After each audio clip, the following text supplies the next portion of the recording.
ফজরের নামাজ পড়ার আগে কোরআন পড়ি। যারা গণভবনে গিয়েছেন তারা অনেকেই জায়নামাজ খুঁজেছে, জায়নামাজ পায় নাই।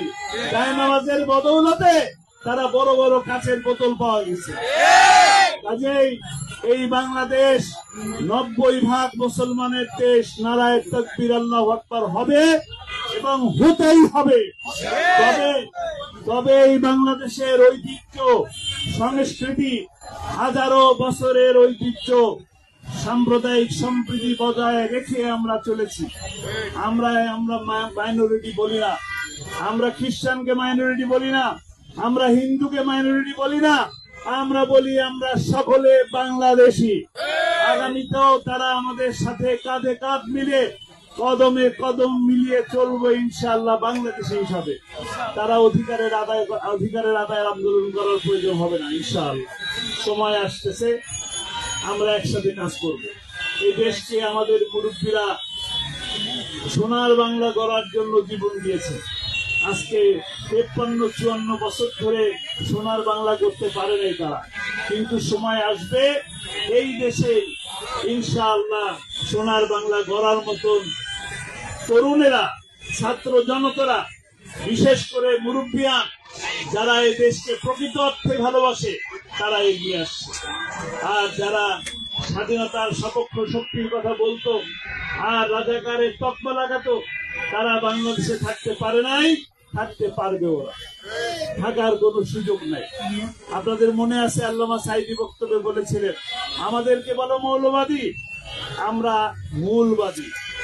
মূলবাদী কারা? যারা কোরআনের সাথে থাকে, ইসলামের সাথে থাকে, যারা দেশের সপক্ষে থাকে, তারাই মূলবাদী। আর তিনি বলেছিলেন তোমরা হলে আগাবাদী। আগাবাদী কারা? যারা দেশের পক্ষে থাকে না, যারা সময়ে তসবি টিপে আর হইল মাথার করে পট্টি লাগায়, তারা হইল আগাবাদী। বাংলাদেশে বেশি বাড়াবাড়ি করবা না। যদি বেশি বাড়াবাড়ি করো 12 কোটি মুসলমান গোড়া ধরে ধাক্কা মারবে। যাবে কোথায়? যাবে কোথায়? দেশে কোথায়? আল্লামা সাঈদীকে বলা হয়েছিল রাজাকার।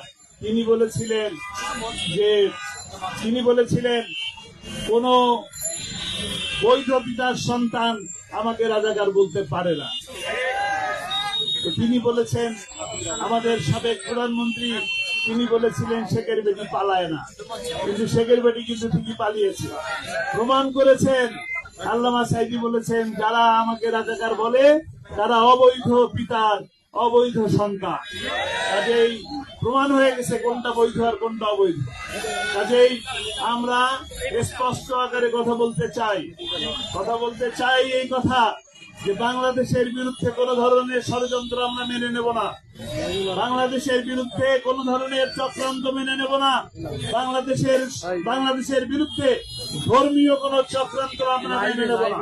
এই শাহবাগ থেকে আমরা বলবো, এই শাহবাগ থেকে আমরা জানাতে চাই, বাংলাদেশের সাম্প্রদায়িক সম্প্রীতি বজায় রেখে একটি ইনসাফ ভিত্তিক কল্যাণময় রাষ্ট্র গঠন করবো ইনশাআল্লাহ। আমরা কি রাজি আছি? আমরা রাজি আছি। আমাদের মুরব্বীরা সোনার বাংলা করতে চেয়েছে, আমরা কি সেই সোনার বাংলা করতে রাজি আছি? ইনশাআল্লাহ আমরা সেই সোনার বাংলা করব। সোনার বাংলা করার জন্য সামনে সময় আসবে, সেই সময় আমরা কাঁধে কাঁধ মিলিয়ে কাজ করবো ইনশাআল্লাহ। আল্লাহ তাআলা আমাদেরকে তৌফিক দান করুন। যারা জীবন দিয়ে গেছেন, যারা এই আগস্ট বিপ্লবে জীবন দিয়েছেন, যারা রাজাকারের তকমা লাগিয়ে আল্লামা সাঈদী, সালাউদ্দিন কাদের চৌধুরী, কাদের মোল্লা কিংবা মাওলানা রহমান নিজামীকে যারা ফাঁসি দিয়েছে, আল্লাহ তাআলা তাদেরকে জান্নাতবাসী করুন, তাদেরকে শাহাদাতের মর্যাদা দান করুন। যারা এই দেশকে স্বাধীন করার জন্য জুলাই আগস্টে যারা জীবন দিয়েছেন, তাদেরকেও আল্লাহ তাআলা শহীদ মর্যাদায় জান্নাতবাসী করুন। আমরা যদি ঐক্যবদ্ধ থাকি তবে আমরা আবারও একটি সুন্দর দেশ গড়ার সুযোগ পাবো। আর যদি আমরা ঐক্যবদ্ধ না থাকি তাহলে ওই পরাজিত শক্তি যারা পালিয়ে গেছে চোরের মতন, বাংলাদেশের 28 লক্ষ কোটি টাকা চুরি করে পালিয়ে গেছে, তারা আবারও সেই সুযোগ নিবে এই দেশকে দখল করার জন্য। আমাদের উপরে আবার সেই জুলুম এবং নির্যাতনকে চাপিয়ে দেওয়ার চেষ্টা করবে। আবারও হুমায়ুন কাদের চৌধুরীর মতন ছেলেদেরকে গুম করার সুযোগ পাবে। কাজে আপনারা খুন গুম এবং হামলা মামলার বিরুদ্ধে ঐক্যবদ্ধভাবে ইসলামের পক্ষে, জাতীয়বাদের পক্ষে ঐক্যবদ্ধ থাকতে হবে। আমি সেই আহ্বান জানিয়ে আমার কথা শেষ করছি। আসসালামু আলাইকুম ওয়া রাহমাতুল্লাহ। বাংলাদেশ জিন্দাবাদ। ধন্যবাদ।